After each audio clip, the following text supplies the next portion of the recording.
Здравейте хора, ден 2, днес е вторник, както разбрахте, ако сте гледали миналото видео. Ако сте гледали миналото видео, разбрахте, че днес снимам две видеа в един ден, защото днес е вторник, снимам седмичната ми рутина на вила във Варна. И понеже забравих в понеделник да снимам, аз това още в неделя преди да пътуваме си го бях намислила, че ще го правя. Но в понеделник имахме много работа, защото супер много пътувахме и да, забравих въобще да снимам.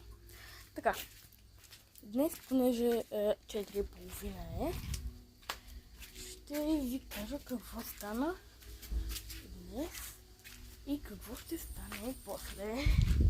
Нали, така, започваме. Днес се събудих в 8 и не знам, 8 и нещо. Не съм сигурна. Мисля, че беше преди 8:30. Да, при 8:30 беше. Тата вече беше станал да пие кафе. Аз им казах, ако иска да си пият кафето вкъщи, ще трябва да станат по-рано. Защото аз не мога да чакам цял ден да отидем на плажа. Така че, да. Те си малко ще бъдат. Ще отидем към плажа след малко. Така. Да започваме с, да. Станах преди 8:30, да, беше станал, мама спеше. След това тата беше събудил мама, за да пие тя кафе. И отидохме на плажа, след това се върнахме, облякохме се, обядахме и сега в 4:35 е почти в момента, и 34 ден, да сме точни. Отиваме на плажа след малко, чакам ги да дойдат в момента, аз съм на входа на вилата, нали?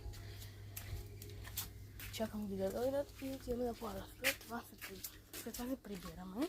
Отиваме отново до Lidl да си купим вечерята или да обядаме в някой ресторант. Нямаме идея. Така че, да. Сега отиваме на плажа, след това до Lidl да си купим вечерята.